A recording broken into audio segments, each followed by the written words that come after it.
vamos a ver cómo, pues en gran parte, vamos a ver de dónde nace, como las bases de nuestra moral.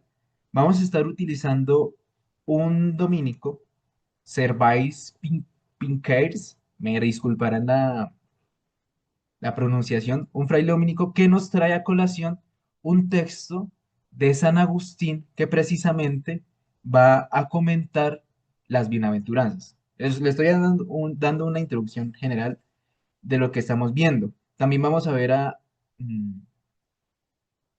a Marciano Vidal y a Flecha, que son autores que vamos a estar trabajando como bibliografía dentro de bibliografía principal dentro de esta clase. Entonces, los fundamentos bíblicos de la moral católica.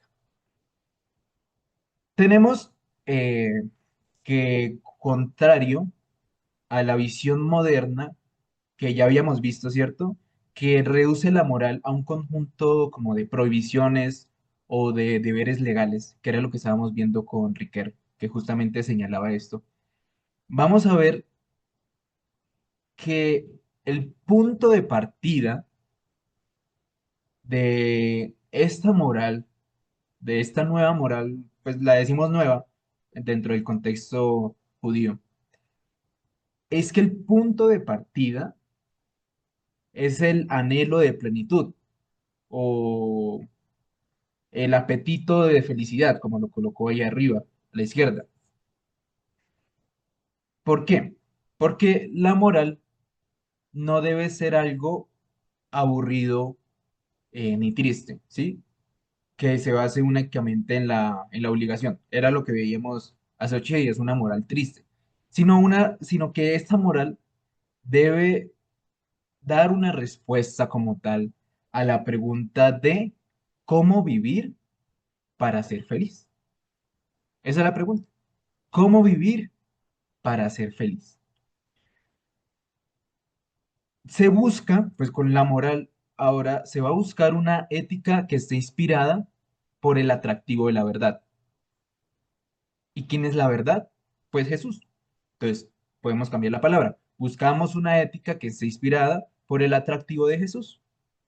Que responda, ojo, y esto es fundamental porque a veces lo podemos estar alejando un poco dentro de nuestra teología, dentro de algunos movimientos, y es que de esta moral, o nuestra moral, debe responder a las aspiraciones profundas del ser humano, ¿sí? No podemos olvidar al ser humano. No podemos olvidar que Jesús, Dios, se encarnó, ¿sí? No podemos olvidar la encarnación. Para San Agustín, mm, la moral cristiana va a ser la respuesta de Cristo a esa sed de felicidad que devora al hombre, ¿sí? O sea, el ser humano tiene felicidad, tiene esa sed de felicidad. ¿Y quién va a curarnos de esa sed? Cristo. Es lo que nos va a decir San Agustín. Acá les traigo una cita que dice que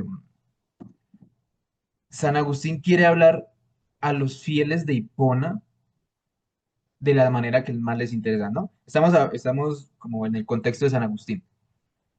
Quiere hablarle a los fieles, pues de su comunidad, de la manera que ellos más les llame la atención y que les sea más útil.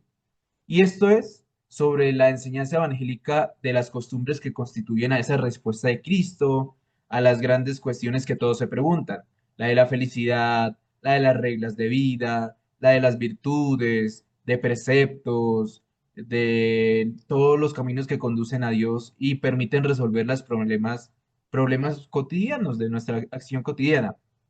Lo que quiere ofrecer a sus oyentes, al igual que el evangelista, es una catequesis moral, ¿sí? O sea, Agustín da también una catequesis moral. Agustín sostiene que todos queremos vivir felices, ¿sí? Que este deseo es el que nos pone en caminos a Dios. O sea, estamos como en un momento pre-Dios, antes de Dios, ¿sí?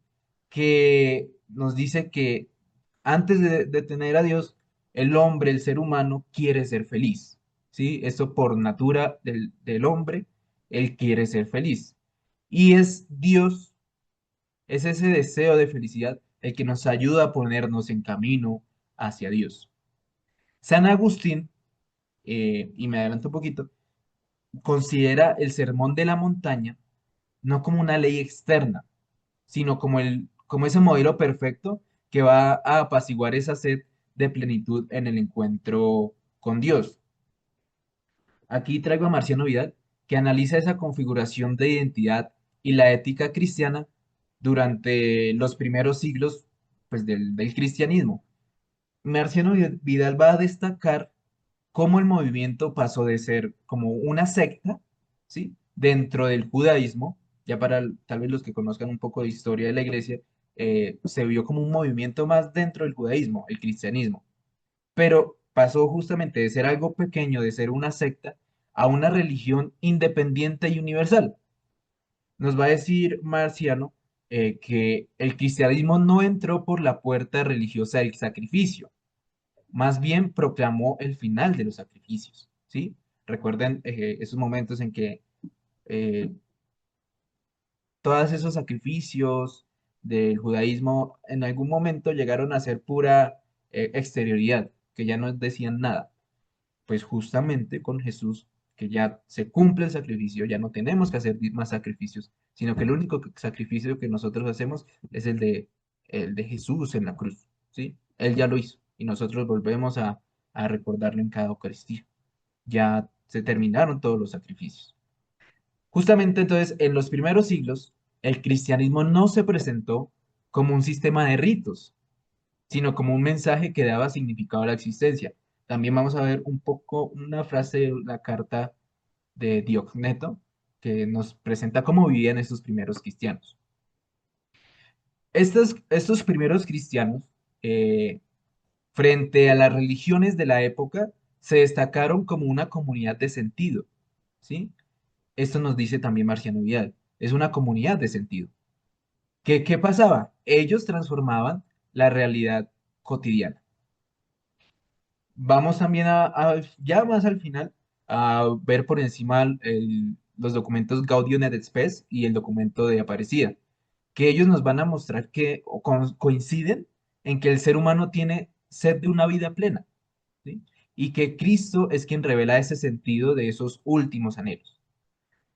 La felicidad cristiana, contrario de algunos movimientos que nos dicen que nos venden la felicidad, no es abstracta, sino es el resultado de un encuentro personal que va a dar un nuevo horizonte a la vida. La verdadera felicidad se encuentra en la amistad con Jesús. Y eso es punto base para nuestra moral.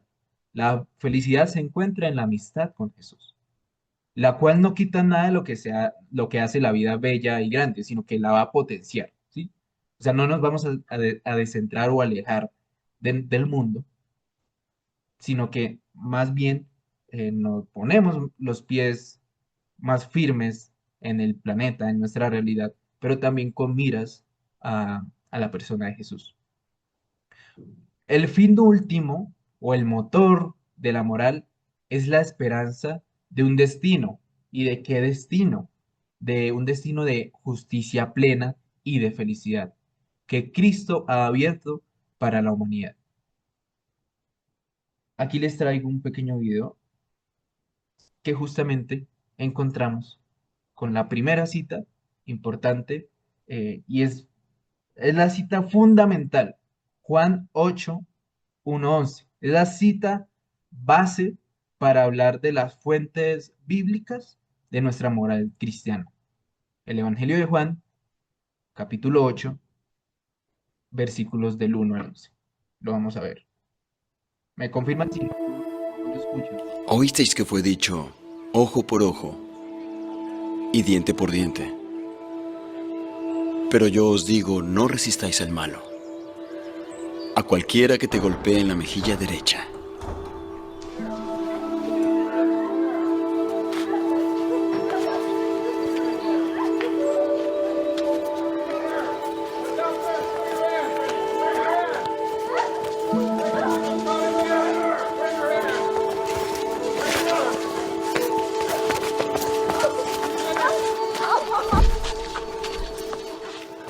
Maestro, esta mujer ha sido sorprendida en adulterio, en el mismo acto. En la ley, Moisés nos mandó a apedrear a tales mujeres. ¿Mas qué dice el maestro?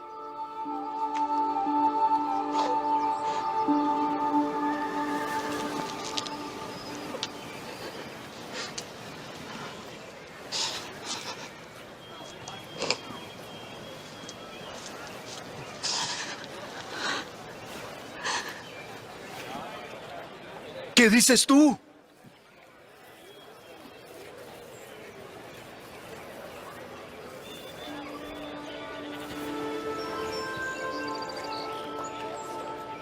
Aquel que esté sin pecado, sea el primero en arrojar la piedra.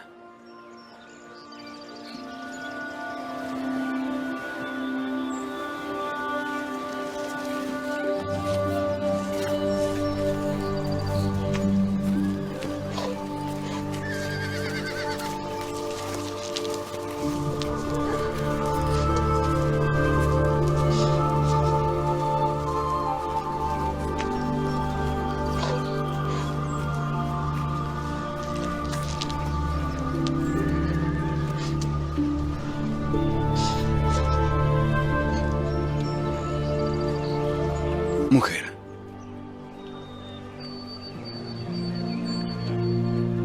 ¿dónde están los que te acusaban? ¿Ninguno te ha condenado?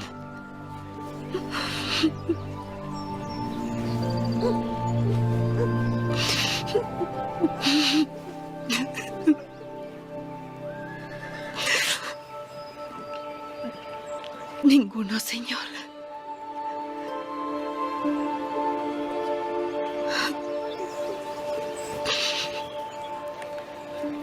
Ni yo te condeno.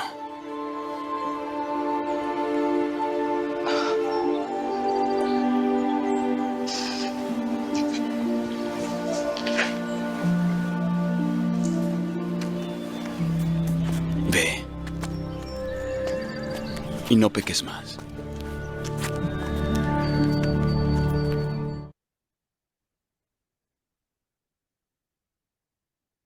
Bueno, entonces vimos eh, este momento tan eh, diciente y tan fundamental para nuestra moral. Ustedes que estuvieron en la primera sesión, que estábamos hablando de la ley externa, eh, vieron justamente cómo estos judíos se acercaban a Jesús y le decían, pero la ley dice esto, ¿sí? O sea, veían mismamente esa ley externa, se quedaron en en la exterioridad, en la ley, y se olvidaron de la persona humana. Qué giro de 180 grados nos está mostrando Jesús? Que hay misericordia, que debemos dejar a un lado esa ley tan intransigente y podemos entrar un poco al tema de justicia, al tema de misericordia. Tanto así que ni siquiera Jesús condenó a esta mujer adúltera. ¿Qué va a decir? El adulterio, pues tienen que apedrear a esta mujer, porque así lo dijo la ley de Moisés. Pero ¿qué nos va a mostrar Jesús? Precisamente que el pecado es redimible, ¿sí? Siempre y cuando vaya y no peque más. Pero siempre Jesús va a estar ahí presente para liberar al ser humano de las cadenas de esa ley que no permite precisamente ser al ser humano, si vale la redundancia, si nos niega nuestra humanidad. ¿Qué iban a hacer? La iban a apedrear. O sea, y en otras palabras, la iban a matar. ¿Y qué es peor? O sea, matar o finalmente que entre en adulterio. No estamos poniendo acá pues una balanza de, pues no voy a matar, pero sí voy a entrar en adulterio, no. Sino que justamente estábamos viendo unas leyes que nos hacen o que nos están obligando a, a realizar otros actos que son más aborrecibles, precisamente, a realizar unos actos que no van como dentro de la lógica humana, justamente por seguir una ley que se convirtió en una ley externa. Jesús mismo no viene a juzgar de una manera intransigente. Jesús lo que viene es a liberar al hombre. Y tampoco vemos en otro texto que Jesús no vino ni siquiera a abolir la ley, sino que la vino a dar plenitud. Y tal vez en conceptos que ya estemos utilizando en este curso, no le vino a dar plenitud, sino que vino a demostrar que la ley era lo último, sino y que lo primero son otros pasos, que verán la libertad, habremos visto el valor, que la norma, etcétera, etcétera. La ley, sí está la ley, no la destruye, pero hay algo más fundamental. Entonces, el cristianismo no nace, no nació en el vacío, esto lo debemos tener claro, sino que el cristianismo ha definido su identidad frente a modelos morales ya existentes. ¿Cuál es el principal? El paradigma judío o la justicia de la ley. Para el mundo judío, la moral está dominada por la búsqueda de la justicia ante Dios. El fundamento era la ley de Moisés, la Torá, ¿sí? Y la alianza. ¿Cuál es la dinámica de esta moral judía? Pues que se basa en la conformidad de los actos a mandamientos y prescripciones externas, como la circuncisión, observaciones rituales. ¿Con qué? ¿Con qué garantía? Pues de la fidelidad divina. Todas estas prescripciones, si usted las cumple, si está haciendo esa checklist, usted está siéndole fiel a Dios. ¿Cuál era el riesgo que nos muestra San Pablo? San Pablo nos va a mostrar que este modelo puede derivar en un orgullo de creerse justo por las propias fuerzas, cayendo en una hipocresía que oculta el pecado tras el cumplimiento legal. ¿Sí ven? Lo que vimos, iban a matar, iban a cometer otro pecado, pero no lo veían porque estaban cumpliendo eh, legalmente con una ley, ¿sí? Precisamente es eso. Eso es lo que estaba pasando y eso es lo que nos denota San Pablo con este riesgo. Otro paradigma es el paradigma griego. La moral griega se presentaba como elevar la sabiduría a lo más alto. El fundamento era el uso de la razón y el atractivo de lo bueno y lo bello. La dinámica era que se apoyaba en las columnas de las virtudes clásicas, prudencia, justicia, fortaleza y templanza, para ordenar armónicamente la vida hacia la felicidad. También San Pablo dirá que esta sabiduría humana a menudo terminaba en una locura y una corrupción al pretender que el ser humano es el origen autosuficiente de su propia virtud. O sea, solo el ser humano podía eh, ser suficiente para sí mismo. Vemos aquí que hay dentro de esta matriz de paradigmas morales en este cuadrito que estamos viendo, que hay una moral de la obligación y hay una moral de felicidad.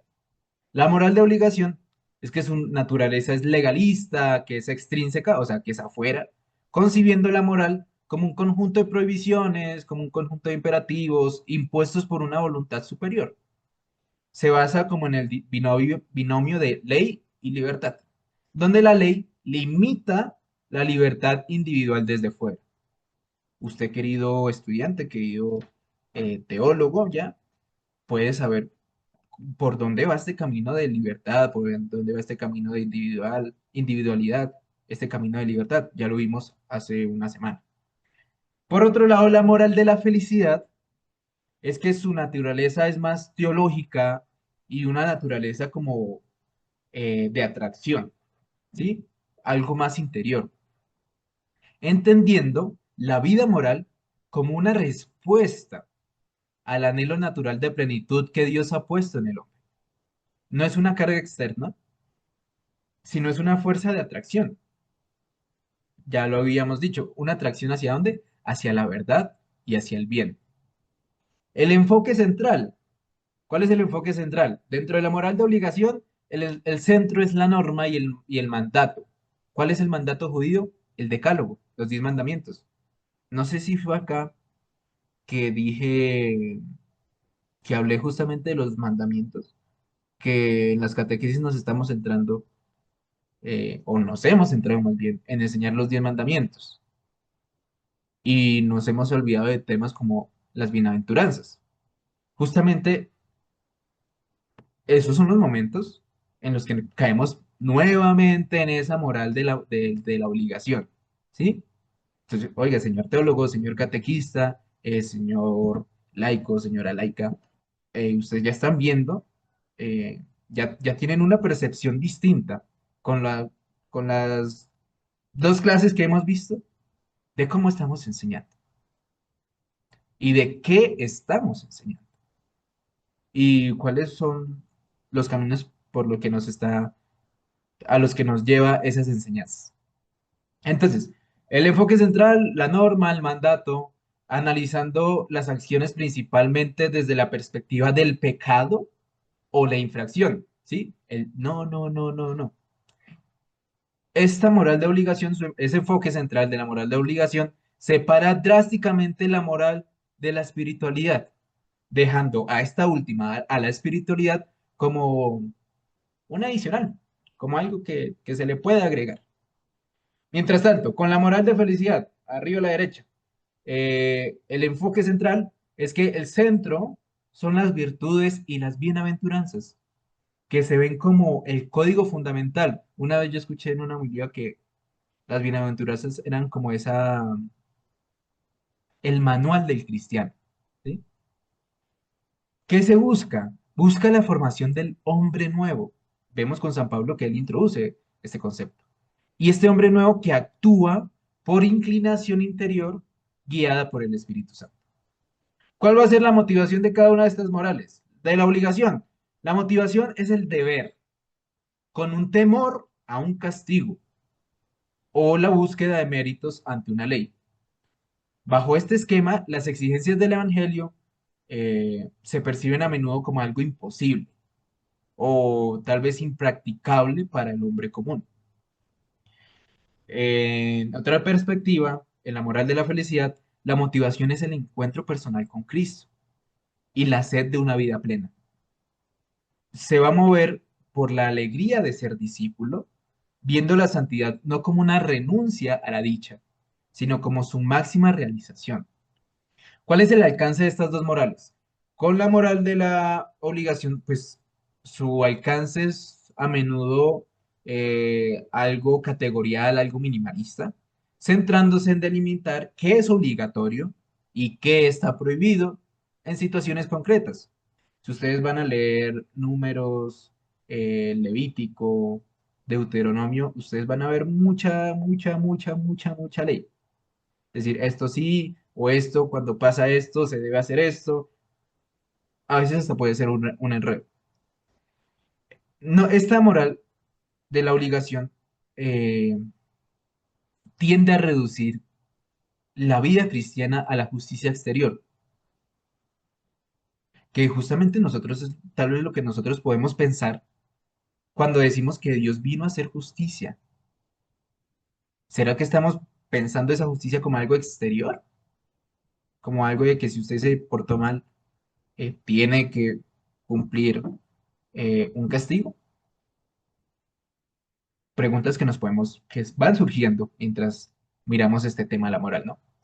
La moral de la felicidad, el alcance, pues es un alcance más integral, un alcance más trascendental, el cual abarca la totalidad del ser humano, abarca su historia y su destino último.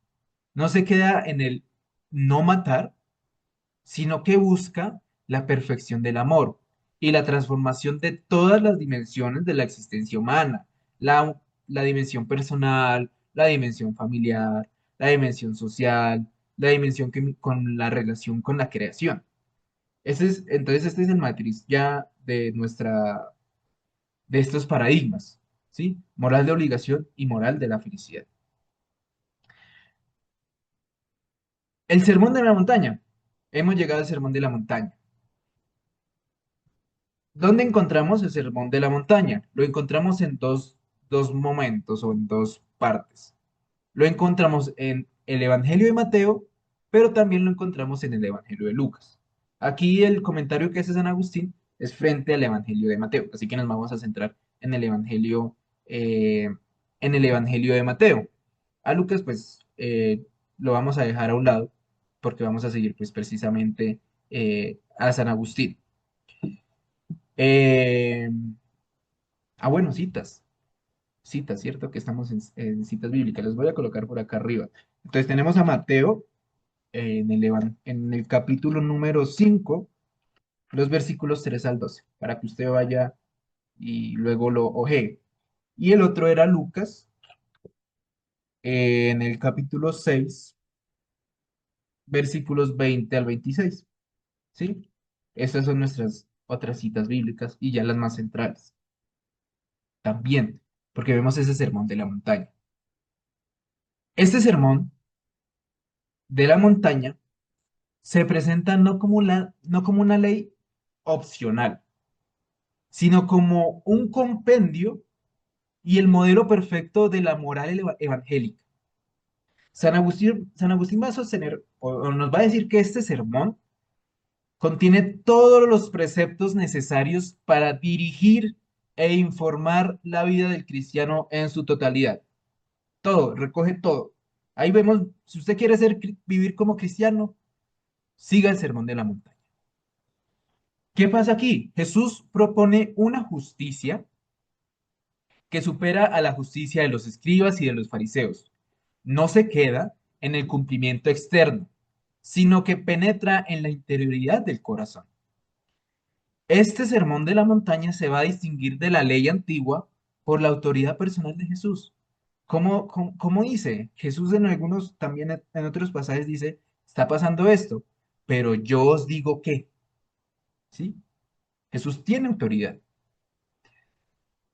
Jesús actúa como el nuevo legislador que lleva la voluntad de Dios a su cumplimiento y a su plenitud. San Agustín va a identificar estas bienaventuranzas como el corazón del sermón. Estamos dentro del sermón de la montaña, ¿no? Entonces, dentro del sermón de la montaña están las bienaventuranzas. Y las organiza en 7 grados o en 7 peldaños o 7 etapas que marcan como el progreso espiritual del discípulo, ¿sí? O sea, como un paso a paso. Las interpreta, San Agustín va a interpretar estas bienaventuranzas no como mandatos aislados, ¿sí? No como el libro de los proverbios, que es un proverbio por allá, y lo puedo leer aparte, otro proverbio por allá, y lo puedo leer aparte, y no tiene ninguna conexión, sino que estos mandatos es un itinerario, está ordenado y de una manera progresiva del ser humano, pues dirá San Agustín, del alma hacia Dios. ¿Cuál es la estructura? Eh, San Agustín pues ordena estas bienaventuranzas en 7 grados, ya que también el 7 pues simboliza para la tradición patrística la perfección y la plenitud. Bueno, San Agustín, siglo cuarto, ¿no? 300 años después de que haya venido Jesús. Eh, Según la interpretación, o sea, según San Agustín, el discípulo asciende a través por estas etapas, ¿no? ¿Cuál es la primera bienaventuranza? Bienaventurados los pobres de espíritu, porque de ellos es el reino de los cielos. Mateo es un poco más pieísta que Lucas, porque pone bienaventurados los pobres de espíritu. Lucas sí nos va a decir directamente, bienaventurados los pobres. Pero bueno, este primer peldaño, esta primer bienaventuranza, va en concordancia con la humildad. El hombre vence el orgullo y se somete a la autoridad divina. Y esto también es algo psicológico. El hombre tiene que dejar a un lado, el ser humano tiene que dejar a un lado el yo, como ser individualista, a verse como un ser eh, que tiende a la perfección y no es perfecto. Bueno, algo que se me olvidó mencionar es que también estas bienaventuranzas, San Agustín también las va a relacionar cada una con un fruto del Espíritu Santo, los cuales se rescatan. ¿De dónde salen los frutos del Espíritu Santo? De Isaías capítulo 11. Isaías capítulo 11, usted vaya y lea y buscará esos dones.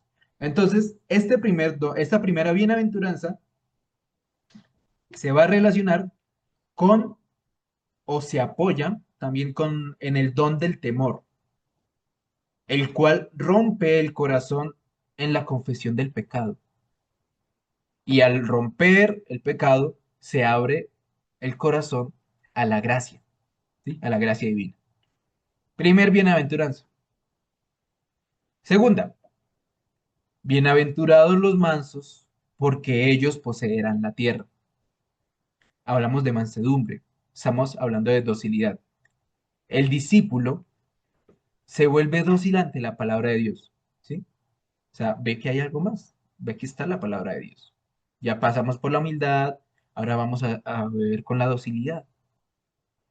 El discípulo acepta ser juzgado por la misma escritura, por la misma palabra de Dios, en lugar de juzgarla, ¿sí?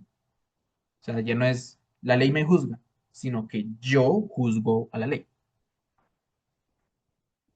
Esta bienaventuranza se va a vincular con el don de piedad, que conforma la voluntad del hombre a la voluntad de Dios, ¿sí?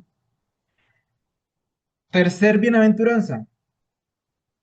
Bienaventurados los que lloran, pues ellos serán consolados. Hablamos de luto, hablamos de penitencia. Al ser iluminado, o sea, entonces venimos que de la segunda bienaventuranza que estamos hablando de la palabra de Dios. Ahora con esta tercera, al ser iluminado por esa escritura, el ser humano descubre sus pecados y llora la pérdida también de sus viejos amigos carnales. ¿Para qué? Para buscar el consuelo de Dios. El fruto del Espíritu aquí es el don de la ciencia. ¿Por qué? Porque se manifiesta nuestra condición de pecadores y nos enseña a amar a Dios por sí mismo, ¿sí? Por como es Dios. Siguiente bienaventuranza, creo que es la cuarta. Cuarta bienaventuranza. Bienaventurados los que tienen hambre y sed de justicia, pues ellos serán saciados. Hambre y sed de justicia. Acá vemos que se representa el esfuerzo, un esfuerzo por cambiar como esa dulzura de las pasiones carnales, para buscar la justicia de Dios. Esta bienaventuranza requiere el don de fortaleza, el cual sostiene al espíritu cuando el mundo parece como crucificado, cuando el mundo parece que no va a haber algún cambio para el creyente. Por eso el don de fortaleza, para buscar para tener hambre y sed de justicia. Siguiente bienaventuranza. Bienaventurados los misericordiosos, pues ellos recibirán misericordia. Esta misericordia, o sea, se alcanza una madurez, ya con las cuatro que llevamos, vamos alcanzando una madurez donde el cristiano entiende que para obtener ese auxilio divino en medio de la debilidad, debe ser él mismo misericordioso con los demás. ¿Quién? El cristiano. Entonces, si usted quiere auxilio divino, si usted quiere misericordia divina, usted sea misericordioso con sus hermanos y misericordioso con usted mismo. No se vaya siempre a estar dando látigo por todo. Esta bienaventuranza de la misericordia se va a unir con el don del consejo, el cual dirige el amor al prójimo, según el perdón de Dios, según la misericordia de Dios. Siguiente, la sexta bienaventuranza. Bienaventurados los limpios de corazón, pues ellos verán a Dios. Estamos hablando de pureza. El corazón se va purificando de apegos propios y ajenos, lo que va a permitir que la mirada espiritual se aclare como, o sea, como que se coloque unos lentes para poder ver la verdad divina. Esta pureza de corazón se va a vincular con el don de inteligencia. Aquí se clarifica la mirada espiritual para percibir, pues no perfectamente, la sabiduría misteriosa de Dios. ¿Sí? Esta pureza de corazón. Bienaventurados los que procuran la paz, pues ellos serán llamados hijos de Dios. Ese es el grado supremo, donde el hombre va a someter su sensibilidad a la razón y su razón la va a someter a Dios. Así se alcanza la paz perfecta en la sabiduría de Jesucristo.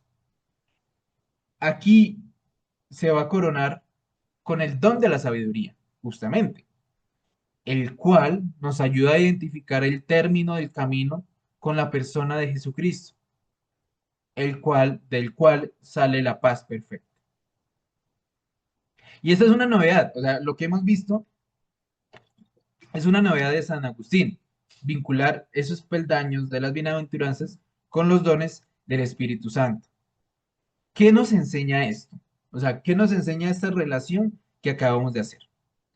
El Espíritu Santo es el maestro, es nuestro maestro interior que forma, que nos educa, ¿para qué? Nos educa para escuchar la palabra y nos configura con la humanidad bienaventurada de Jesús.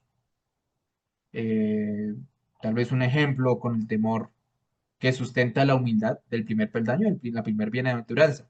Mientras que el don de sabiduría, pues, corona al, al hombre pacífico en el séptimo peldaño. También estas bienaventuranzas, o sea, dentro del Sermón de las Montañas, mm, encontramos también, aparte de las bienaventuranzas, cómo orar. O sea, encontramos el Padre Nuestro. También vamos a encontrar, o San Agustín nos va a mostrar una relación del Padre Nuestro con estas bienaventuranzas y asimismo, pues obviamente, con los frutos del Espíritu Santo. Eh, Pobreza de espíritu y temor de Dios, pues se van a identificar con la petición, santificado sea tu nombre. Decir santificado sea tu nombre brota del corazón de una persona que tiene temor, temor de Dios, ¿no? Que es un temor casto, que es un temor humilde ante la majestad divina. Los de las bienaventuranzas de mansedumbre y de piedad, pues se vinculan, bueno, la de mansedumbre, perdón, y el don de piedad se vinculan con venga a nosotros tu reino. Aquí el corazón de la persona dócil acepta ese señorío de Dios. La bienaventuranza del luto, justamente con el fruto de ciencia, va a corresponder con el hágase tu voluntad. Se pide que el espíritu y el cuerpo se reconcilien bajo la guía divina para poder hallar consuelo. La bienaventuranza de la justicia y el don de fortaleza se unen con la petición del pan cotidiano. Danos hoy nuestro pan de cada día. Se subraya o vemos que el consejo divino para recibir, que es importante ese consejo divino para recibir misericordia, también necesitamos ejercerla con los demás. La bienaventuranza de la pureza de corazón con el don de la inteligencia corresponde a la petición no nos dejes caer en la tentación. ¿Por qué? Porque se pide un corazón simple y un corazón sin doblez, el cual pueda ver a Dios. Y finalmente, la última bienaventuranza de la paz con el don de la sabiduría va a culminar en el líbranos del mal, el cual nos hace verdaderamente libres como hijos de Dios para poder alcanzar la paz perfecta. Esta integración o esta unión, no sé si he corrido mucho con esta explicación, con esta relación. Si ustedes hicieron un cuadro, primera bienaventuranza, temor de Dios, Padre nuestro, o como lo hayan escrito, espero no estar corriendo mucho. Y es que estas integraciones de las bienaventuranzas, de los frutos y de la oración, elimina esa separación entre moral y espiritualidad. ¿Qué vemos?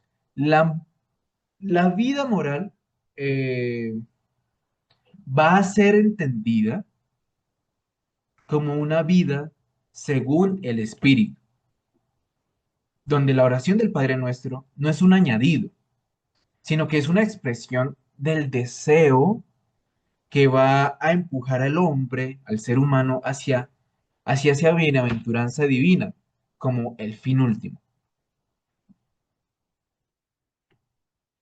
El Padre Nuestro no, finalmente, enseña al discípulo no solo a qué pedir, sino que es, sino en qué orden deben estar nuestros deseos para vivir el espíritu de las bienaventuranzas. Entonces, al vivir estas bienaventuranzas, llegamos a una maduración que tampoco es abstracta, eh, sino que la podemos ver presentes en nuestra vida. San Agustín, en otro texto, en las Confesiones, que es como el texto, uno de los principales textos por el cual uno se va acercando a San Agustín, nos enseña sus grados. Es que lo fundamental no va a ser solo entender la división, sino poner en práctica estas enseñanzas para construir sobre roca. Este proceso, este paso a paso, este itinerario, va a forjar esa identidad cristiana. Se integra una identidad en la que se integra el conocimiento, en la que se integra el sentimiento, en la que se integra el comportamiento, hacia una madurez conforme a la plenitud de Cristo. Hay unas personas, bueno, o a veces nosotros podemos caer en que vemos en el sermón como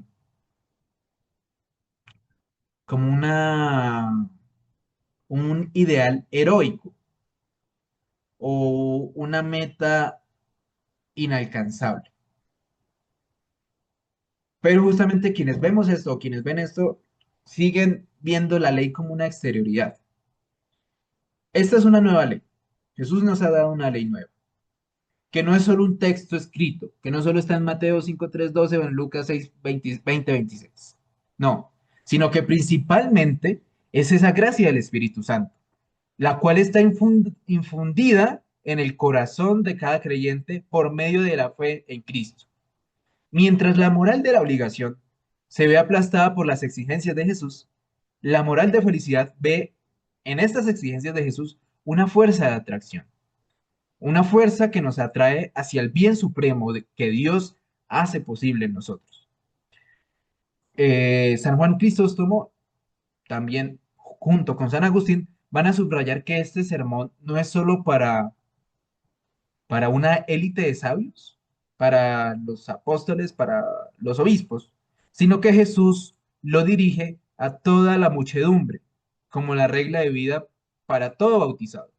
¿Sí? Jesús no le estaba hablando a unos pocos, sino que tuvo que subirse a una montaña para hablarle a una muchedumbre. Él sabía que esa muchedumbre habían personas iletradas, habían sabios, había de todo. Él sabía que todos podemos cumplir esta, esta ley. Vamos a ver que Jesús no vino, voy a borrar esto, no vino a abolir la ley, ¿no? Justamente Él nos lo dice, sino que la lleva a una perfección, la lleva a una plenitud. ¿Cómo? A través de una exigencia, a través de una interioridad y a través de una totalidad. Jesús va a criticar la interpretación de la ley, la cual estaba basada en esa superficialidad y en el mero cumplimiento, en la formalidad. Jesús rechaza un legalismo que valora más la acción exterior que la disposición interior del corazón. Se acordarán eh, el relato de Jesús, del cual un hombre llega a orar y no llega a orar para sí mismo, sino que ora dando gracias porque no es igual al pobre que tiene al lado. Para Cristo, las relaciones con Dios no pueden ser meramente como jurídicas. El cumplimiento de la ley no debe ser un motivo de orgullo personal, sino una respuesta al amor divino. Precisamente el Sermón de la Montaña propone una justicia que va a superar a la justicia de los escribas, a la justicia de los fariseos, porque va a penetrar en el núcleo más secreto del hombre, en el corazón. La novedad de Jesús es esa, consiste en invitar como a bajar, a, a ir a las raíces mismas de la conducta humana, situando la moral en el corazón, porque en el corazón, pues justamente el judío veía que el corazón era como lo más importante, y pues Jesús va a seguir con este tema del corazón. En el Sermón de la Montaña, Jesús utiliza la fórmula, habéis oído que se dijo, pero yo os digo. Esto para radicalizar el mandamiento. Unos ejemplos. No basta con evitar el homicidio, el cual es un acto exterior. Es necesario desarraigar el rencor, algo interior. ¿Sí ven esos pasos? O sea, el homicidio es algo exterior, pero ¿dónde nace? De algo interior, que es el rencor. Con la mujer adúltera, no basta con evitar el adulterio. Es necesario aprender a dominar los deseos del corazón, del interior. Eh, mm, algo exterior. No basta con devolver el bien al bienhechor, sino que algo interior se exige amar incluso al enemigo. ¿Ven estos cambios? No es, no es algo que algo que se vea, unos actos que simplemente se vean, sino unos deseos eh, del interior. El maestro Eckhart, dominico, maestro de espiritualidad, decía que el hombre, el cual está inclinado al pecado, no significa que sea pecador, sino que el pecado va a nacer justamente del deseo de pecar y de la acción y de ese deseo que se llevó a la acción. Justamente es lo que vemos. Esta verdadera moral se vive allí solo donde el Padre ve No y se se escucha, integra. Fray. Señora, ¿alguien iba a decir algo?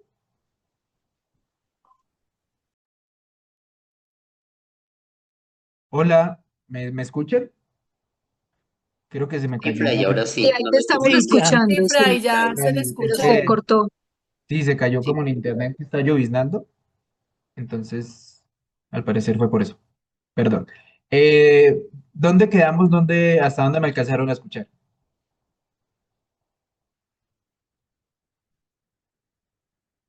Hola. Los Estaba ejemplos que diciendo estaba usted dando, que los pues ejemplos que estaba cualquier dando Fray de Maestro interior y Eka, exteriormente. Bueno, del maestro Eckhart, eh, bueno, entonces, ¿cuál es el secreto? ¿Sí? El secreto eh, de la verdadera moral se vive allí donde solo el Padre ve, o sea, en nuestro interior, ¿sí? ¿Dónde ve el Padre? O sea, Dios, en nuestro interior. Así se integra la intención con el acto concreto, ¿sí? Vea, esto es algo importante. Las acciones o la plenitud de vida se integra con la intención de realizar y con el acto realizado, ¿sí? No es solo una ni es solo la otra, se integran estas dos, o sea, interior y exterior, una totalidad. ¿Qué es esa totalidad? Frente, Santi, estás alzando la mano. Sí, Fray, sí. Dime. Fray, una pregunta. Entonces, en ese sentido, ¿la ley es necesaria? ¿Sí o Sí, no? claro. Porque, ok, o sea, recuerdo mucho también que en una clase de introducción al Antiguo Testamento nos decían que la ley era necesaria para crear, pues su merced ahorita hablaba del, por ejemplo, del libro de los números y el Éxodo, que traen sí pues la ley, que era necesaria para establecer una sociedad y que por eso, pues también nos digo el padre biblista que por eso estaba, pues también al inicio de la Biblia en el Pentateuco, que era algo fundamental para crear una comunidad. Y su merced, pues, hablaba también, recuerdo eso que ahorita al inicio, que era la identidad también del cristiano. O sea, se puede decir que en pocas palabras, que las bienaventuranzas es una ley del cristiano, pero se lleva a su plenitud con la intención con la que obra el cristiano, por así decirlo. Sí, pues debemos, lo que habíamos visto hace 8 días, que la ley no la vemos como algo exterior, ¿sí? Algo que nos está aplacando, una, un, un paso, como unas prohibiciones, sino que más bien Ujú, esta ley, nuestra nueva ley que nos está dando eh, Jesús, es algo que está integrando también al ser humano. Por eso justamente es esto de interioridad y totalidad. Tal vez la ley judía se queda en la exterioridad, pero Jesús nos está hablando de que nuestra nueva ley va a brotar de nuestro corazón, de nuestro interior, ¿sí? De y ahí nuestros por ahí la deseos, libertad. de Y ahí nuestra entra la libertad, libertad. exactamente. Ok, ya, vale. Gracias, Fray. Listo. Y ahorita vamos a adentrarnos un poco más dentro de este tema de la nueva ley. Gracias por la pregunta. Entonces, veníamos justamente ya que de los números, del Levítico, que veíamos como una moral fragmentada a causa de unas normas aisladas. Jesús propone un horizonte de totalidad que abarca todas las dimensiones de la vida. Eh, Hay una entrega total, donde la radical disyuntiva entre Dios y el dinero, pues va a subrayar que al Señor se le debe una entrega completa, sin ídolos de intermedios. No solo basta la limosna, llegar, pagar la limosna y ya. Estoy entregando algo mío, sí, pero se está quedando en la norma, se está quedando en el exterior. Dios nos pide una entrega completa. La interioridad, esta interioridad de la que estamos hablando, no es una fuga al sentimiento, al sentimentalismo, sino que se debe manifestar, ¿sí? Eh, bueno, con toda la moral cristiana, todos nuestros deseos se manifiestan, se deben manifestar, ¿sí? No que hay un dicho de que el infierno está lleno de curas y monjas llenos de buenas intenciones. Justamente por eso, nos quedamos en la buena intención, que es bueno, pero nos hace falta ese movimiento, nos falta concretizar, nos falta demostrar. La plenitud de la ley se va a alcanzar ¿dónde? Se alcanza en el amor. Ese es el cumplimiento de la ley, la cual o el cual une la aceptación del señorío de Dios con la atención amorosa del hermano, ¿sí? A veces una ley pues, nos está haciendo olvidar que existe el hermano, porque por centrarnos solamente en Dios. Pero Jesús mismo nos dijo en otra parte que quien haga con alguno de estos pequeños, lo está haciendo conmigo. Ahí está. Ese es el cumplimiento de la ley. Aceptamos el señorío de Dios, pero también con la atención fraterna, la atención amorosa al hermano. Esta plenitud de la ley no va a ser una carga legal más pesada, sino que es una consecuencia de una vida nueva. Mientras que la ley antigua podría quedarse en la letra, la nueva ley es el don del Espíritu Santo, el cual está infundido en el creyente. Obedecer a Dios ya no va a nacer del temor, sino de una nueva imagen de Dios como Padre. ¿Se acuerdan la secuencia? Nos enseñó cómo pedir Jesús en un orden. Reconozcamos primero que Dios es Padre. ¿Y qué pasa? Ya te doy la palabra, Marta. ¿Qué pasa cuando reconocemos a Dios como Padre? Que exige un estilo de vida filial, o sea, un estilo de vida de hijos y de un total don de sí mismo. El objetivo del hombre nuevo es que éste se identifique plenamente con los sentimientos de Jesucristo, el cual es el modelo de la perfecta unidad entre interioridad y entrega. ¿Sí? Marta, ¿ibas a decir algo o bajas de la mano? Fray, en la parte del amor, el Señor nos enseña que para que nosotros lo amemos a Él, amemos a los demás, tenemos que empezar por amarnos a nosotros mismos. Sí.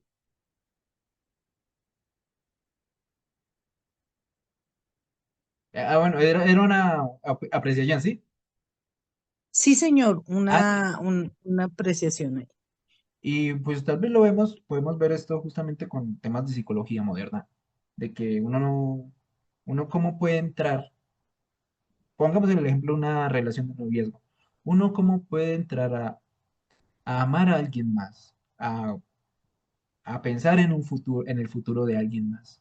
Si primero uno no puede amarse a sí mismo y uno no puede verse un futuro para sí mismo, ¿sí? Primero también estoy yo. Y era lo que vimos también con la libertad, con la primera libertad, hace 8 días.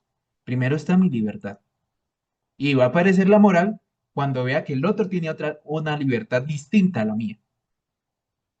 Nirsa, Gracias, sí, Fray. Lo hablábamos la semana pasada.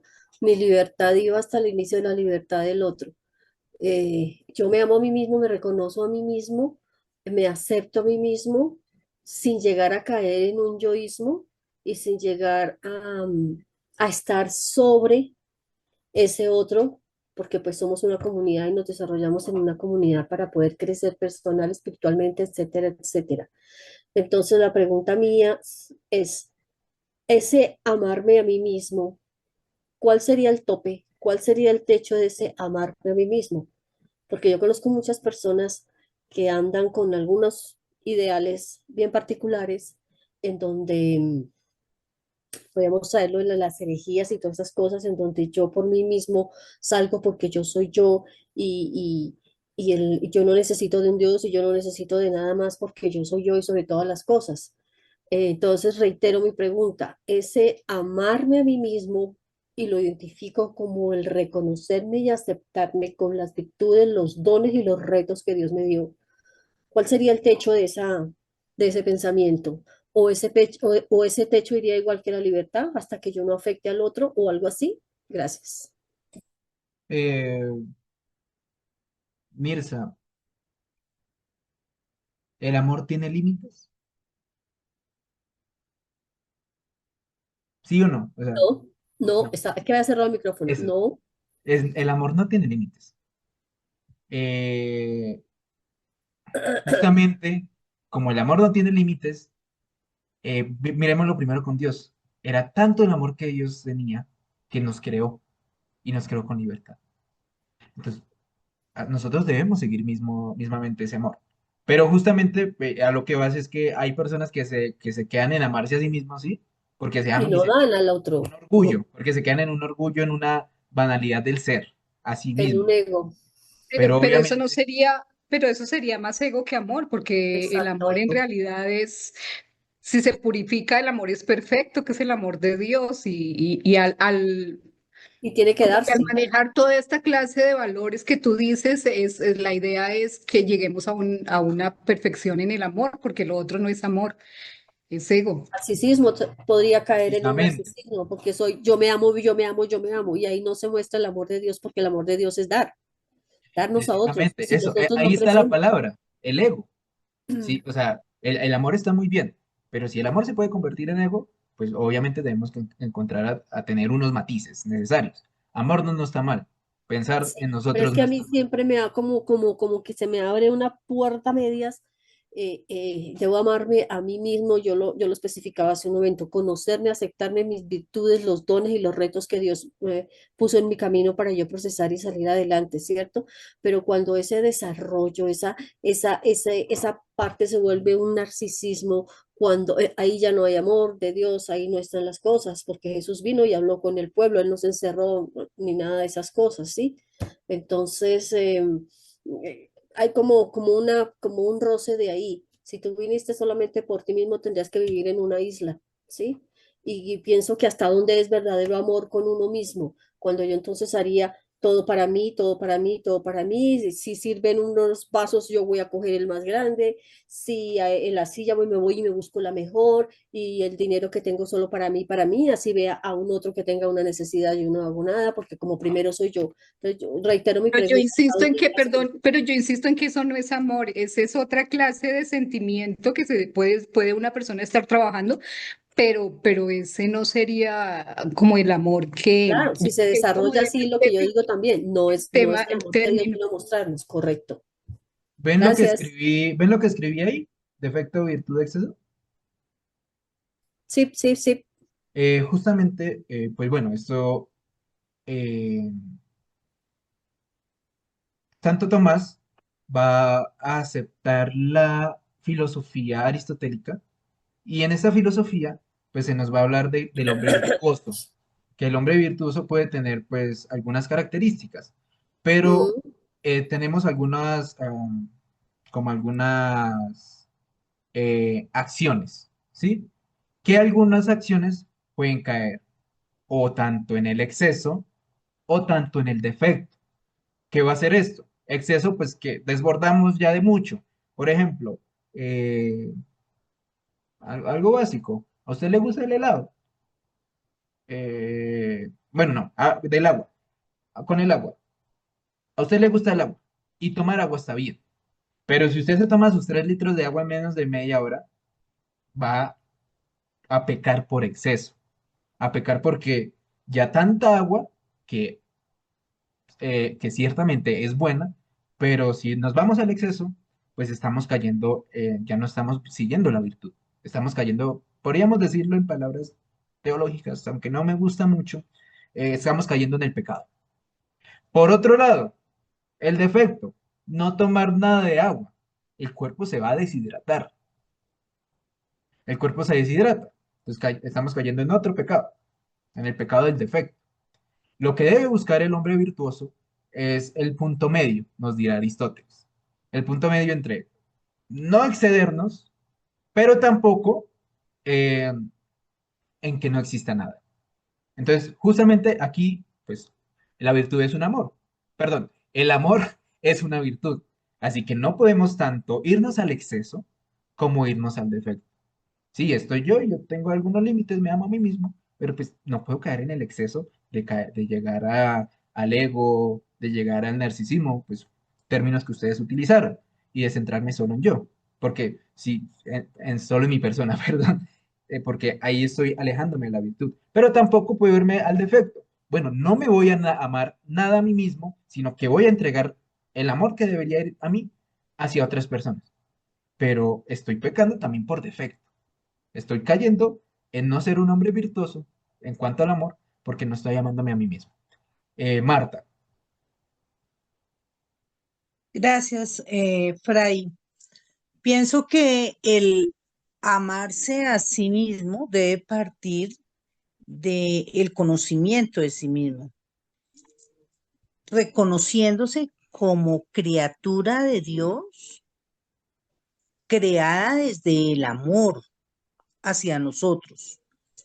Es identificarme con, con Jesús en cuanto a sus virtudes, es conocer cómo estoy formada, estudiar y reconocer em, qué es lo que el Señor espera de mí.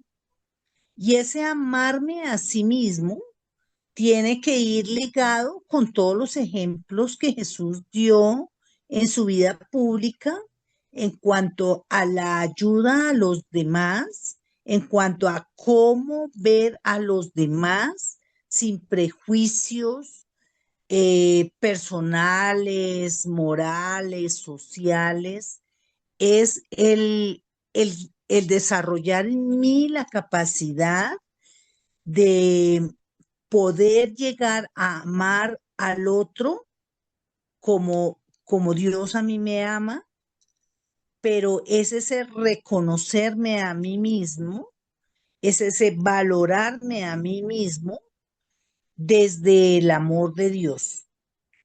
Mientras esté identificada de esa manera, no voy a tener excesos ni voy a tener defectos, pero sí es el punto de partida del mandamiento que Jesús nos vino a entregar, que fue el amarnos, amar a Dios sobre todas las cosas, al prójimo como a sí mismo.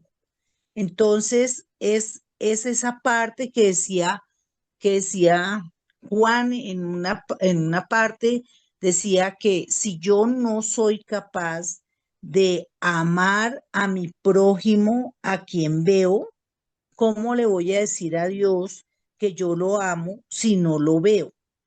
Entonces me devuelvo a que la primera persona que tengo al frente mío para conocer y amar soy yo. Exacto. Eh, ¿Por qué se encarna el verbo? Para demostrarnos que nosotros también, eh, Podemos. nosotros podemos. Sí, oiga, me quitaron. Bien, nosotros podemos y nosotros debemos reconocernos, o sea, debemos ver el gran regalo que Dios nos dio, que es la vida, ¿sí? Y Y esa aprovechar. vida, lo que nos está mostrando Dios con Jesús es que nosotros somos pares hasta, o sea, tenemos una relación de padre e hijo, y esa relación de padre e hijo está fundamentada en el amor, la misericordia, el perdón. Entonces, cuando se habla de amarse a sí mismo, es con Jesús se encarna esa verdad de que nosotros tenemos el potencial de llegar a ser como Jesús, por ende, como a Dios en el amor.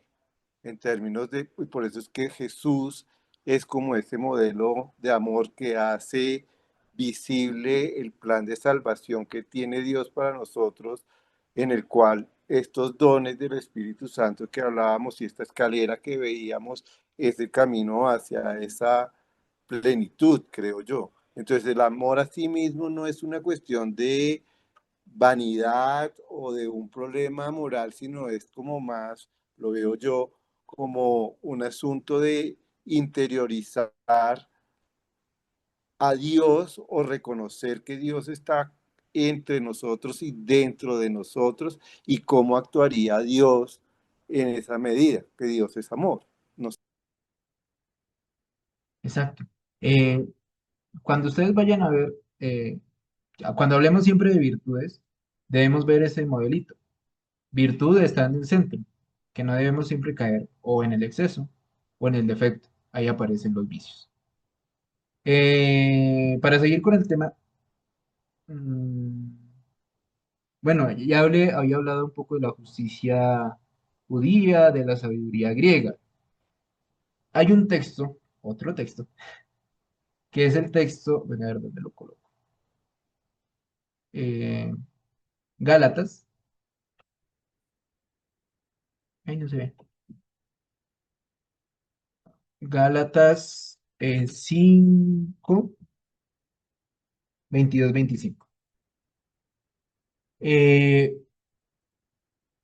Esta es una cita fundamental para describir la conducta del hombre nuevo. En esta cita se enumera los frutos del Espíritu Santo, eh, que son, vemos caridad, alegría, paz, paciencia, espíritu de servicio, bondad, confianza, dulzura, dominio de sí. Eh, la moral paulina es una vida según el Espíritu, que sustituye a la vida según la carne. y este va a ser el hombre viejo, el hombre que solo estaba viendo pues, como que estaba presente en la carne. Eh, También veremos en 2 de Corintios que Pablo va a definir la transformación del bautizado. El que está en Cristo es una nueva creación. El ser viejo ha desaparecido y un ser nuevo ha llegado. Justamente también, hasta mismamente con esto del amor podemos caer en legalismos. ¿Cuánto debo amar? Lo vimos en el Evangelio, ¿no? Que le preguntaron, ¿o cuántas veces debo perdonar? Pues nos da un número que pues al final nos dice que siempre, que todas las veces debemos perdonar. Ese es el hombre nuevo, que el ser humano intenta estar racionalizando todo, enumerando todo, pero Jesús se sale de los números, Jesús se sale de la razón, Jesús se centra en el vivir.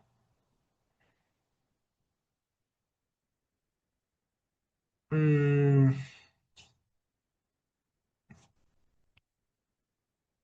bueno, pasemos, vamos a darnos son las 8:20, vamos a darnos 5 minuticos de descanso para que podamos ir al baño, estírense ahí en el puesto y seguimos, que ya todavía queda bastante de nuestra clase, que ya vamos a hablar del concilio de Jerusalén. ¿Listos? Entonces 5 minuticos, 8:21, Fray, las 8:20. Marta, es que mirando la última partecita, la colita de la cita que tú nos das de Gálatas, veo que ahí cerraría el tema que estábamos hablando y dice, y los que son de Jesucristo ya han crucificado la naturaleza del hombre pecador junto con sus pasiones y malos deseos. ujú, ahí entra el hombre nuevo, el cual esto era un escándalo para los griegos, ¿sí? O sea, una crucificación, o sea, ¿cómo es esto? Gracias, Marta. Entonces 5 minuticos y ya nos vemos.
Bueno, vamos volviendo ya después del estire. No sé si vaya, me estaba preguntando, no sé si estoy yendo un poco muy rápido eh, frente a este tema que es, la verdad, era mucho, era mucho que quería traer, pero pues también tuve que dejar a un lado otras cuestiones, que ustedes lo van a ver en las lecturas que les voy a dejar. Pero vamos bien, espero que vayamos bien, eh, que se haya entendido todo lo que se les va diciendo. Ya saben que les vuelvo a decir, pues, a mí me encanta que me vayan preguntando y que me interrumpan. Y así vamos hablando y se quedan más bien esas, bueno, intentando que esas respuestas, esas dudas queden eh, más claras. Entonces, vamos a ir a lo que con nosotros conocemos tal como el primer concilio de la Iglesia Católica, que es el Concilio de Jerusalén. ¿Dónde encontramos esto? Pues en el capítulo 15 de los Hechos de los Apóstoles. Este concilio o este acontecimiento va a marcar directamente el alejamiento definitivo del cristianismo respecto a las observaciones rituales del judaísmo, fundamentado una moral, fundamentando una moral basada en la libertad del espíritu. Este concilio de Jerusalén eh, representó la primera gran crisis de identidad del cristianismo primitivo. ¿Cuál era la controversia? Es que, bueno, el debate era en determinar si a los paganos que se convertían al cristianismo se les debía imponer la observancia de la ley mosaica. O sea, especialmente se está hablando de la circuncisión para ser salvos. Si ustedes leen si ustedes se ponen a leer esto, parece que Pedro y Pablo casi que se están dando puños para decidir, eh, pues para ver este tema. Aunque el movimiento de Jesús nació dentro del judaísmo, sí, acuérdense que era como una secta. Este conflicto, este que se ve dentro de Hechos 15, eh, evidenció que la fe en Cristo estaba introduciendo una novedad que no podía quedar encadenada a las antiguas prescripciones rituales. Cómo se resolvió este conflicto?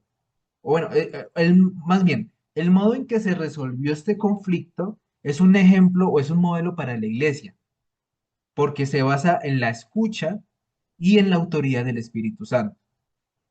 El problema fue aclarado por los apóstoles y los ancianos mediante un diálogo, el diálogo que buscaba la verdad dentro de la caridad. ¿Sí?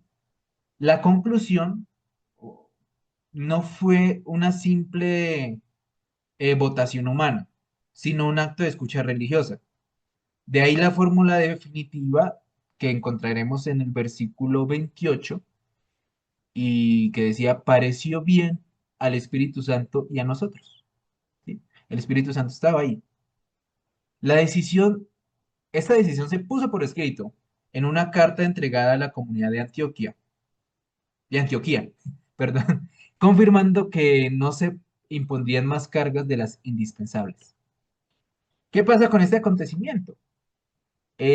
Supuso una libertad del yugo de la ley, la cual esclavizaba a través de esos ritos externos que finalmente no daban vida. Se estableció que la salvación no viene por las obras de la ley, sino por la gracia de Jesucristo. Hay una ruptura total con el rito. Mientras el judaísmo seguía configurado por el rito exterior tras la destrucción del templo, el cristianismo se consolidó como una comunidad de sentido y de fe. Esta liberación permitió que los cristianos dejaran de ser vistos como una secta judía, como un secundus genus, en latín, ¿no? Para ser reconocidos como una nueva estirpe o un tercer género de hombres, el tertium genus, vamos ahorita a ver ese tertium genus, cuya identidad no dependía de privilegios jurídicos o linajes éticos. San Pablo se convierte como en el gran expositor de las consecuencias de este concilio en sus epístolas. Lo veremos en Gálatas. En Cristo ya no importa estar circuncidado o no, sino ser una nueva creación. Gálatas 6:5, 6:15 se ve esto. También en Gálatas, un poco más atrás, en el capítulo 3, dice que ya no hay judío, ni griego, ni esclavo, ni libre. Todos ustedes son uno en Cristo Jesús. En Colosenses 3:11 también nos va a decir que Jesús no vino por el judío ni por el griego, sino que vino por todos. Hay una libertad que se gana. Hay una libertad en Jerusalén, en este concilio que se gana.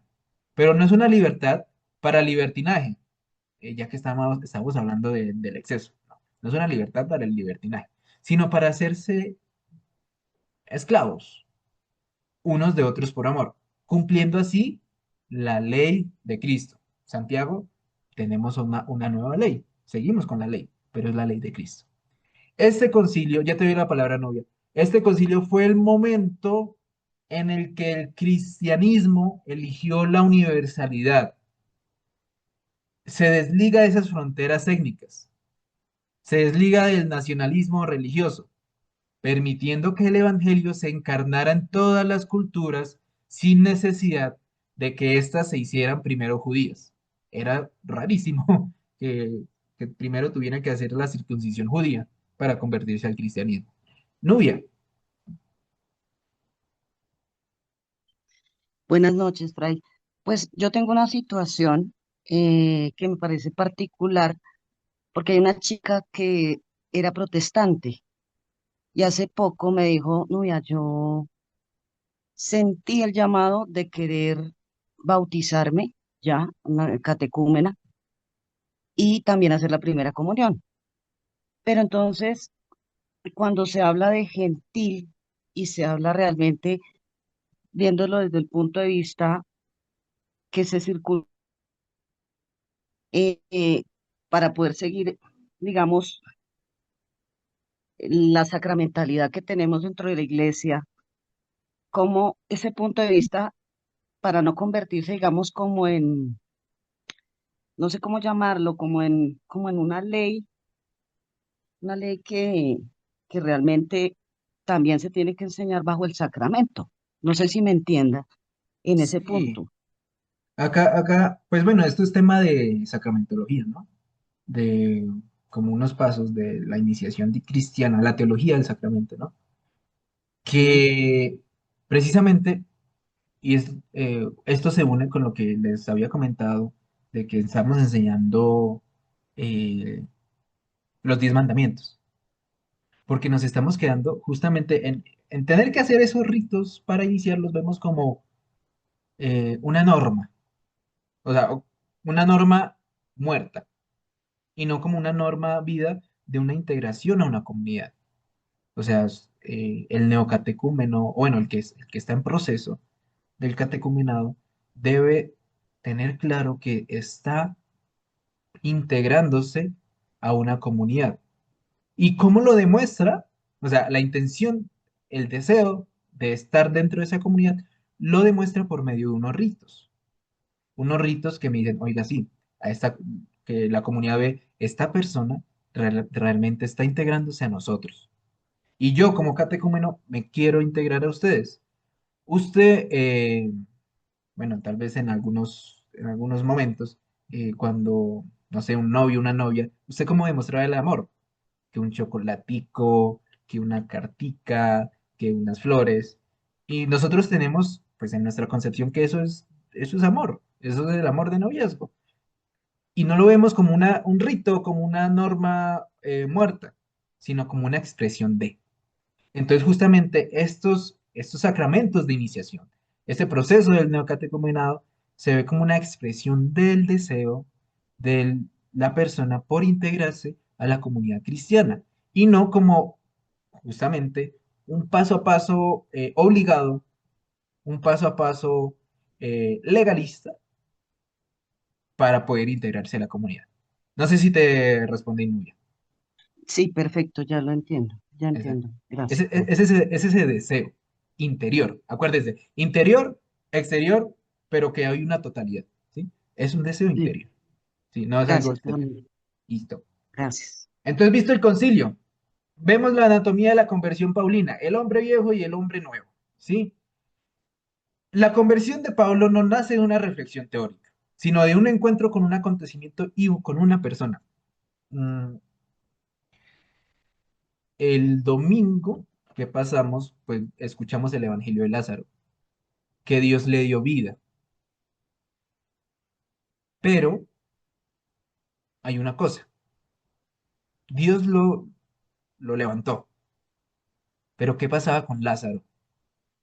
Todavía tenía las vendas que lo ataban. Entonces, a pesar de que Dios le dio vida, tenía unas vendas que lo estaban atando. El encuentro con Jesús, a pesar de que lo veamos, a pesar de que cuando curó al ciego de nacimiento, pues lo curó de la ceguera, pero todavía no podía ver, no podía ver, o también como Lázaro estaba atado. La conversión paulina va a verse como que ese encuentro, se va a decir que el encuentro, cualquier encuentro con Jesús va a significar una conversión. Jesucristo cambia radicalmente su horizonte vital. El encuentro con el Cristo vivo dentro de la comunidad de los creyentes puso en crisis todos los valores fundamentales anteriores. No se comienza a ser cristiano por una decisión ética, sino por ese impacto personal que exige una respuesta. Ven y sígueme.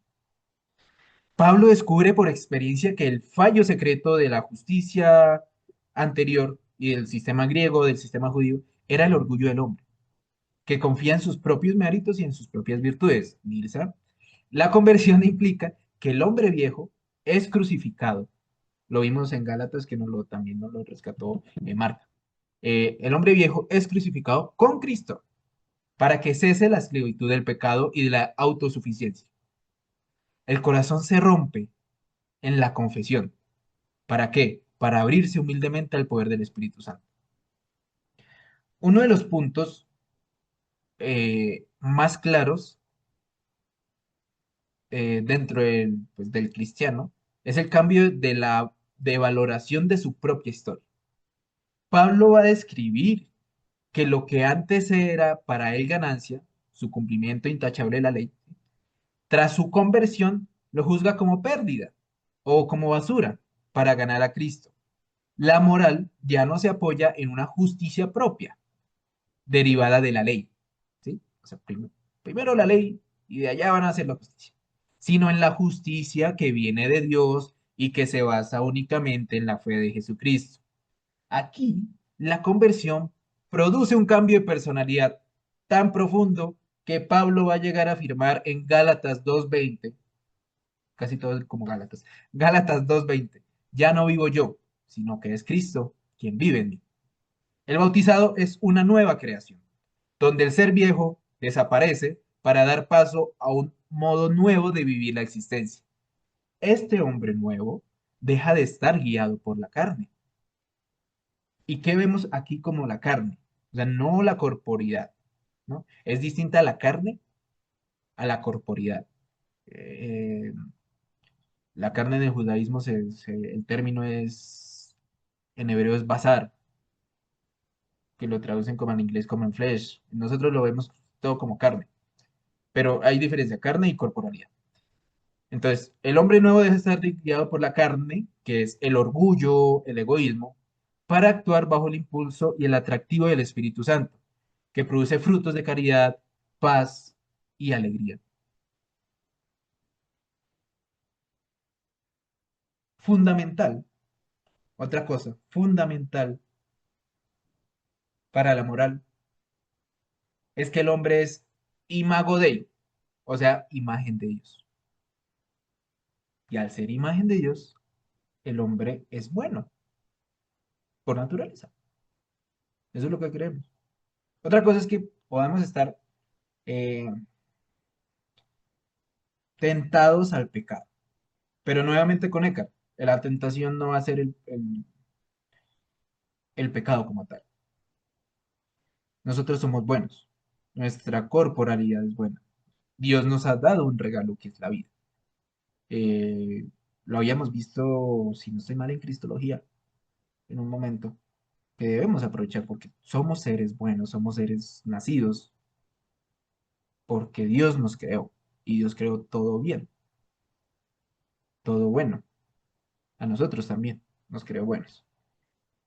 Eh, y por eso llegamos a una nueva identidad, el tertium genus, o el tercer género, o la tercera estirpe. Este concepto es fundamental para entender cómo el cristianismo primitivo consolidó una identidad propia, diferenciándose tanto del mundo pagano como de su matriz judía. Esta expresión no nació de un solo autor, sino que fue una autoconciencia progresiva que la vemos reflejada en la literatura de los siglos II y III. Eh, Se los voy a colocar acá, escrita. Estamos hablando de la literatura siglos II y III, ¿no?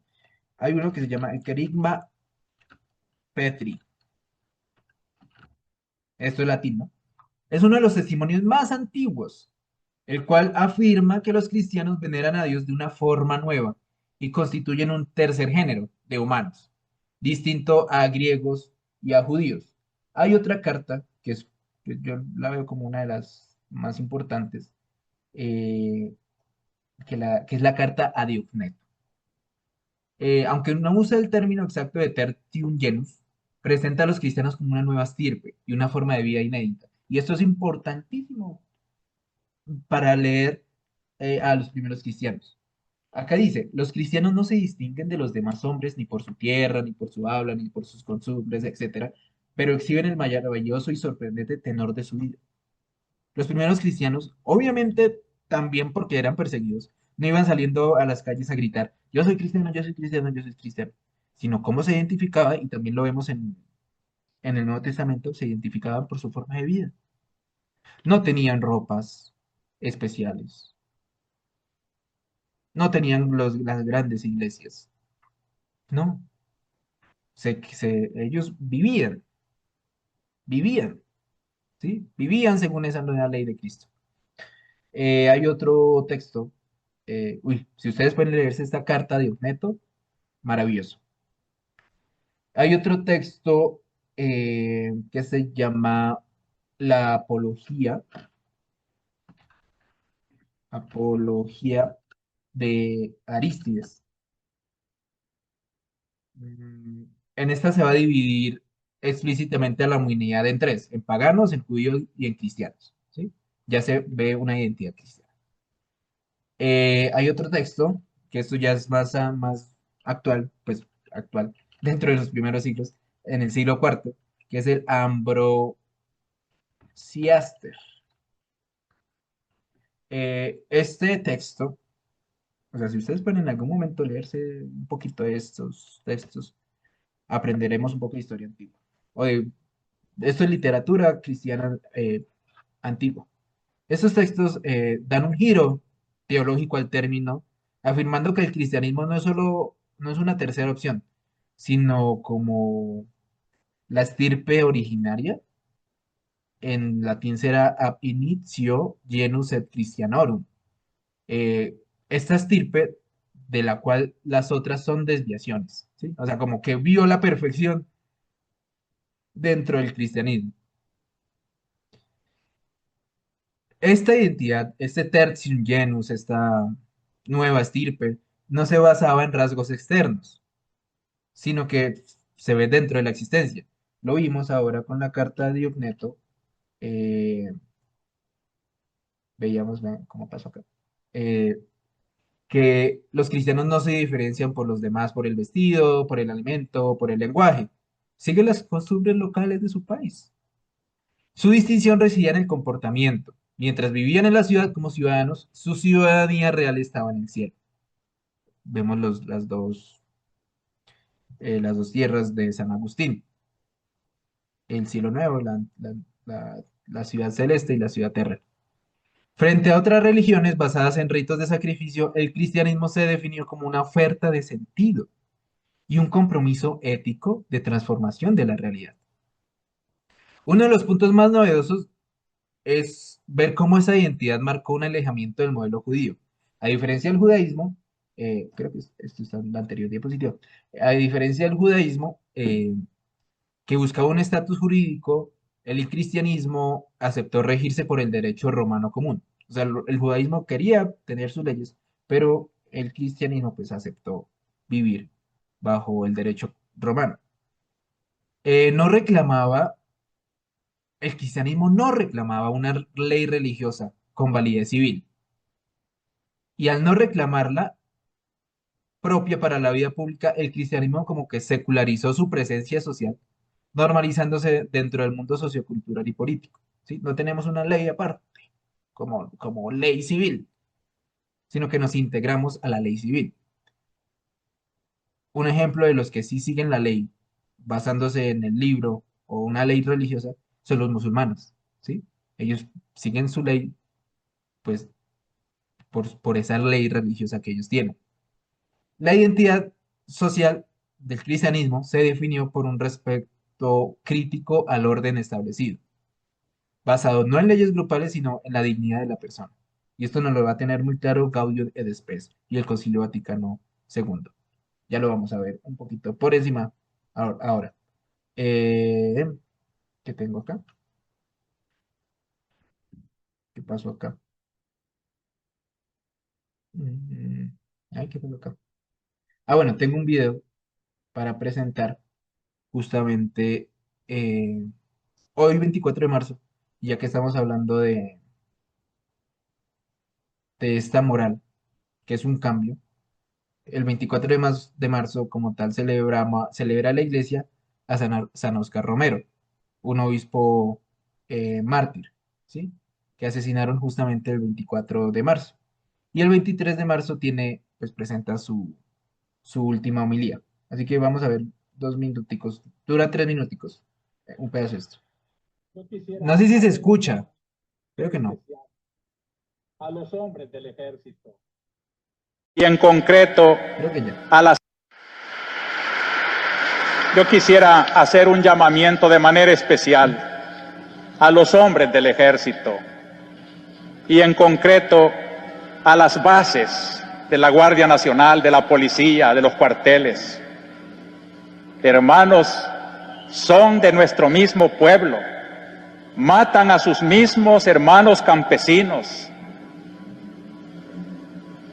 Y ante una orden de matar que dé un hombre, debe de prevalecer la ley de Dios que dice no matar.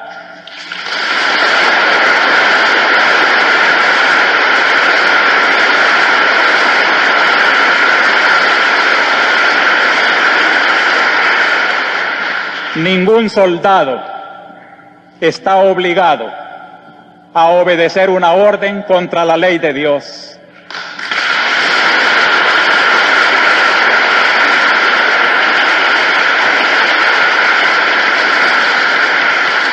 Una ley inmoral, nadie tiene que cumplirla.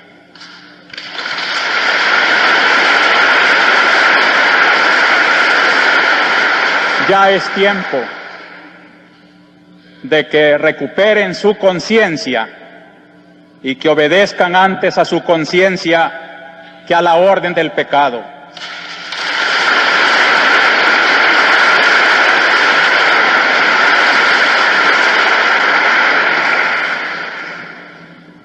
La Iglesia, defensora de los derechos de Dios, de la ley de Dios, de la dignidad humana, de la persona, no puede quedarse callada ante tanta abominación.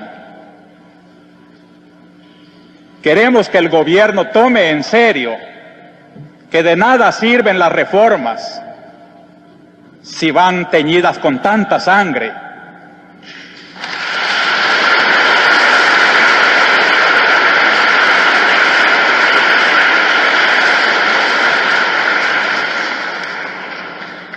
En nombre de Dios, pues, y en nombre de este sufrido pueblo, cuyos lamentos suben hasta el cielo cada día más tumultuosos, les suplico, les ruego, les ordeno en nombre de Dios, cese la represión.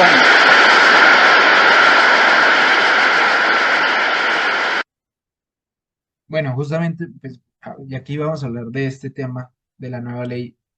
Me parece como muy centrado este mensaje de Oscar Romero y justamente que hoy es el día del martirio del 24 de marzo de 1980, como para ir cerrando este espacio de reconocer que justamente había una antigua ley que nos guiamos por ese legalismo de cumplir por cumplir y olvidamos como esa libertad de Cristo. Eh, Esto es como un adelanto a lo que vamos a ver.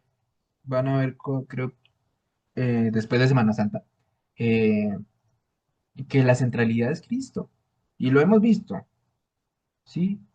Lo hemos visto. Jesús, el mensaje de Cristo no es una idea, sino que va a ser un encuentro. Se llega a ser cristiano con un encuentro, con una persona, que da un nuevo horizonte a la vida y una orientación decisiva. Este encuentro se refleja en la llamada de los primeros discípulos, que fueron, vieron dónde vivía y se quedaron con él, nos dirá Juan 1:39. La moral nace de esa convivencia y de esa amistad con Jesús. Jesucristo es ese hombre perfecto, es ese hombre nuevo. Ese misterio del Verbo encarnado es donde realmente se aclara el misterio del ser humano. Cristo manifiesta plenamente el hombre al propio hombre y le descubre su altísima vocación como hombre. Jesús es presentado como ese nuevo Adán. Esa de la norma al seguimiento, a la secuela, Christi, eh, para el cristiano la pregunta por la bondad ética no se va a satisfacer con una respuesta abstracta. Ser bueno no va a consistir en cumplir un programa, sino en seguir a Jesús, al Maestro y al Señor. En Gaudium et Spes, para tal vez como ver un poco del hombre moderno, es que nos recuerda justamente en el numeral 22 que el misterio del hombre solo se esclarece en el misterio del Verbo encarnado.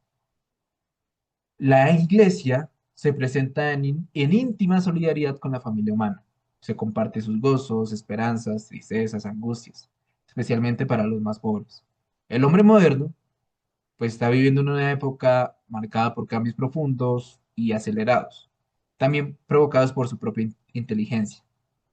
El mundo sufre desequilibrios que nacen justamente del corazón humano, donde coexisten limitaciones múltiples y deseos ilimitados, generando una división interna entre lo que se quiere y lo que se hace. Ante este progreso técnico y el materialismo práctico, surgen preguntas sobre el sentido del dolor, la muerte, el valor de la vida. La Iglesia nos va a afirmar que la clave y el fin de toda la historia se halla en su Señor, en Jesucristo, en el hombre nuevo, el cual manifiesta plenamente al hombre, el propio hombre. Solo Dios responde a las aspiraciones más profundas del corazón, y quien sigue a Cristo se perfecciona en su propia dignidad del hombre.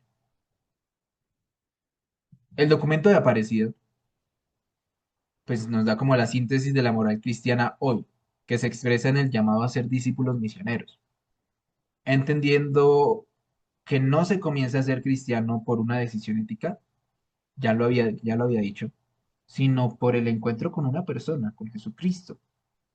El discipulado, o sea, ser discípulos de Cristo, va a estar estrechamente unido con ser misioneros. O sea, son inseparables. Ser discipulado, el discipulado y la misión son inquebrantables. Cuando hay un enamoramiento por parte del discípulo hacia Cristo, no se puede dejar de anunciar al mundo que solo Él salva. Nos muestra parecida que se exige pasar de una pastoral, de mera conversación, o de mera, sí, conversación, a una pastoral decididamente misionera, la cual abandone estructuras caducas para salir al encuentro de los alejados y de quienes no conocen a Cristo. El compromiso no es